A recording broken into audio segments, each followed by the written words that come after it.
Hello, everybody, subscribers and YouTube audience. Hello, my name is Natasha Gates, and this is part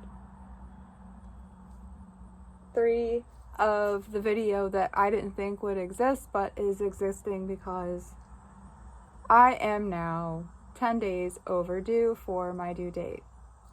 So my initial due date was August 13th, 2021, and today is the 23rd, which marks the first day of Virgo. So maybe she just wanted to be a Virgo, I don't know. So a little bit of preface here. If you didn't get to part 1 or part 2, I am 42 years old and I am a geriatric OB-GYN patient, or you can call me an advanced age patient. I don't care which one it is because I don't feel like I need a wheelchair or depends yet. So I'm doing pretty good, but a little bit feeling a little bit concerned, and just, I want to get back to my regular body, which would be nice. So let's talk about what's going on with me right now. Why am I making a part 3 video? I didn't think I would have to, but I am. So the reason why I'm making this video is because I'm still pregnant and I should have had my baby already, or was anticipated to have my baby already. And I'm very shocked that I didn't. So what happened at my last appointment, which was last week, I went in for an ultrasound and the baby's fine. You get photos of your baby. They measure the baby and they measure for weight and height, and they get an estimate for you so that you know what to expect and what they should expect. Especially if you're having like a 9-pound baby, then you probably want to go for a C-section. Just saying. But all my babies, the last 4 have been 6 pounds and some odd ounces. So, I don't carry large babies, and this one measured at a decent length, about 20 inches, and then also her weight was normal. So her weight is 6 pounds and 15 ounces as of now. So that's good news. The heart rate that they measured was 124, which is normal, but it's on the lower end of heart rate. So a baby's heart rate that is full term, or if you want to call it a fetus, depending on your political stance. To me, it's a baby because it's a baby. It's a full-term baby. So whether it's in my belly or not, it's a baby. So anyways, I'll call it a baby because that is my choice. So the average heart rate for a full-term baby inside of you is 110 to about 160. So being 124, it's not bad, but it's still kind of like maybe suspicious because I'm a high-risk patient, so they just want to kind of monitor that. And how do they monitor that? Let's find out. So after they got all the measurements and they looked at all of the data that they needed to, I received this little piece of paper that says that I need an NST. So you're like, okay, well, what's an NST? For the people that don't know about OB-GYN lingo or medical terminology, it's a non-stress test. So the N is non, S is stress, and T is test. So non-stress test, meaning this test is a fetal non-stress test, which has no invasive parts to it, and it doesn't hurt the baby or pose risk to the baby or the mother. So it's just an invasive procedure that involves a belt that goes around the large part of your belly and targets the baby's heart rate, and it measures the reactivity to the outside stimulus that would cause a reaction. So in essence, it's the reactivity of the baby that they want to see if it's normal. So that encompasses oxygen saturation to the baby's brain. This also has to do with the heart rate at a continuous baseline. So they want to make sure that that heart rate that they have documented is true. So you can have fluctuations within your baby's heart rate and not know it because they only take about 3 seconds of Doppler while you're getting an ultrasound per routine. So this is a test that usually takes about 15 to 40 minutes depending on how high risk you are, why they're doing it, and the reason why you're there. So mine will probably last maximum 35-40 minutes because I'm high risk. I'm 42 years old and I'm just so old that I need to have adequate monitoring that's more aggressive versus someone who is under 35. So when do they do this? Usually when you're overdue. They can actually decide to do this on a person who's not advanced maternal age, but someone who has, had history of complications with their previous births. If you have type 1 diabetes in particular, and or high blood pressure, hypertension, same thing.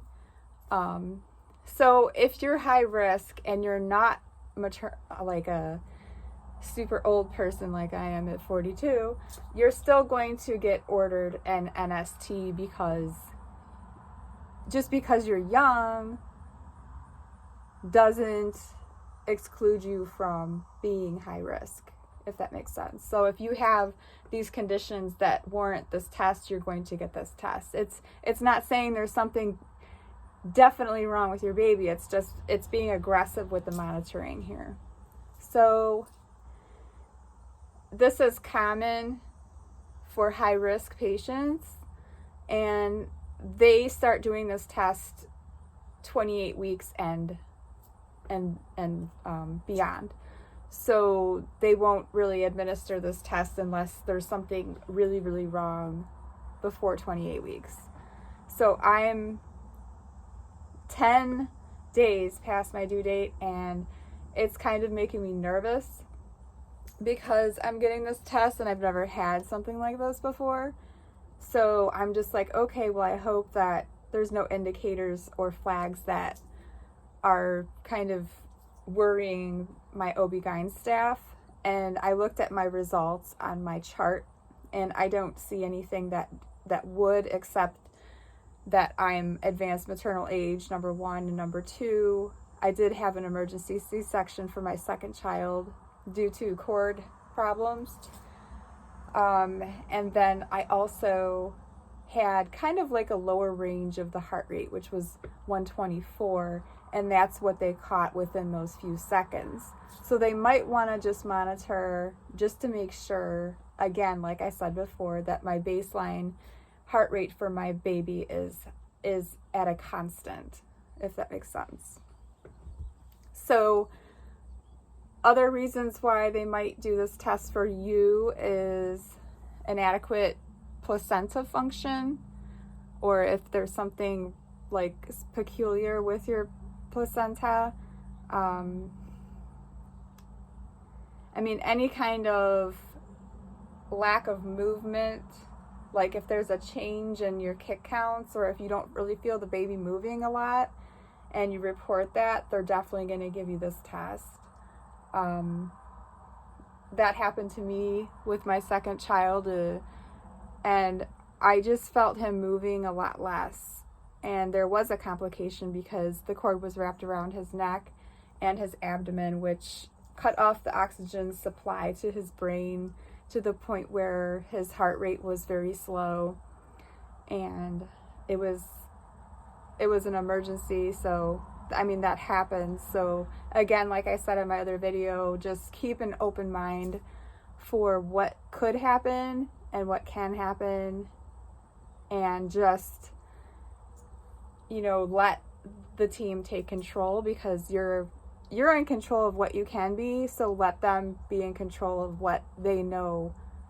You know, that's what they do every day of their lives. So just know that you're in good hands with your medical team, and you should be okay with that. That doesn't take away the fact that this causes a lot of stress for the mom, and it does cause a lot of uncertainty and stress for me, since I already have anxiety disorder. So I'm kind of finding myself feeling a little bit more on edge with this pregnancy, which also can in turn inhibit the reasons why you're not on time with your birth. Hormones and feeling stressed out can actually postpone the body's natural reaction to give birth. So if you're not emotionally okay, or if you don't feel safe in your environment, or if you have lots of anxiety, the chemicals that are released into your body can actually stall the birth. And that's a whole different ballgame, because that's neuro stuff, neurobiology, and I don't think that you want a lesson on that, because I can easily derail into something completely crazy, but I'm not going to do that, because this video is just informative on a basic level. So is there anything else that I need to talk about? How do I feel? Well, I'll tell you, it feels like I'm an elephant, and I've been pregnant for like 200 days. Does that make sense? No, it doesn't. I forgot the gestational period of an elephant. But anyway, I know it's really long. I just feel very anxious, a little bit worried, and just tired. I get a little bit more nauseous. I'm carrying a giant belly, which I can stand up and show you. My shorts don't fit anymore. There's no tops that I have that fit anymore, because I don't buy maternity clothes. So I'll stand up for you so you can see how ridiculous I look right now. So yeah, check this out. This is a perfect outfit to wear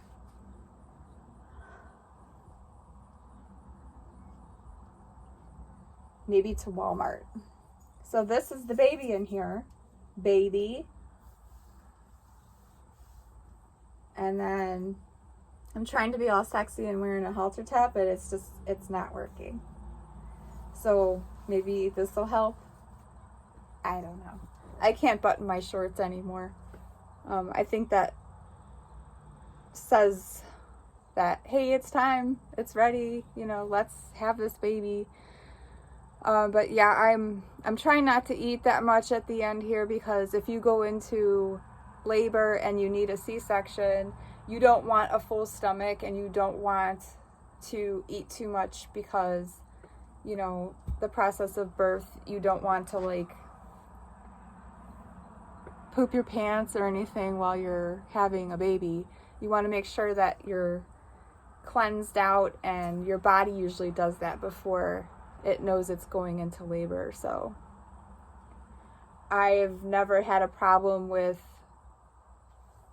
pooping myself during pregnancy, because I always made sure that I didn't, because I always hear people's story like, oh, it's normal to like take a number 2 while you're having a baby. Well, I think that's really gross, honestly, and I don't want that to happen to me, and I just will avoid that subject because I just don't want that person to be me. Okay, so anyways, what I'm doing is just trying to vacuum, just walking around the house, taking a walk for a little bit outside. I went to the grocery store. Of course, I got a ride to the grocery store if you know about my nervousness and panic. So I walked around the store at Target. I went to the grocery store, and I started feeling a little bit more pressure, like the baby's head is descending. So when you walk, you're going in like a motion like this, which rocks the baby's head and ultimately helps the baby descend into your area where it needs to come out at. Yeah, so this is very different. So I'm 42 and pregnant, and before I said there was no difference between any other birth, but this is definitely different since I'm overdue for my baby to come out. So part 3, this video, is informing you on what's happening that's different between those 17 and a half years between my first child and this last child. I said last child, and I want you to believe me, and I want to believe me, so I just have to make sure that I stop at 5 children. I don't think I need to be OCD and make another one. I think I'm to my maximum capacity physically and emotionally. So, yes. If you have any other questions for me, for your geriatric patient here, right here, just comment below. And then subscribe to my channel, because not everything's going to be on pregnancy. I do videos on whatever you want me to do. And also I like to cover psychology material and physiology material, since I went to school for both of them. So I'm pretty savvy with a lot of different psychobiosocial oddities that people usually don't bring up or know about. So yeah, so let's hope that there is no part 4 to this video, because if there's a part 4, that would mean that I'm still pregnant and that I'm having birth and my child will be a toddler. So anyways, I want to say thank you for listening, and I am going to stay in high hopes of having this baby very soon, and that she is healthy, and I hope that everyone out there is healthy, and that you appreciate your day today, and that you have beautiful babies if you're expecting, and I hope that your journey to becoming pregnant is successful and positive, and I hope today is the best day that you can make it, because it is the first day of the rest of your life, and don't let anyone mess it up for you. Please, let's just have a great day. And if it's early morning, nighttime, or afternoon, you're on your lunch break, I wish you the very best today with whatever you're doing, and have a safe trip home and a sound sleep. So at that, I would like to say thank you again. And I would appreciate any comments that are positive. Let's not have negative comments on here. Let's make this a nice place to be for everyone. And I will be talking to you soon. Thank you very much, and maybe I'll have a baby in my arms next time. Thanks. Bye.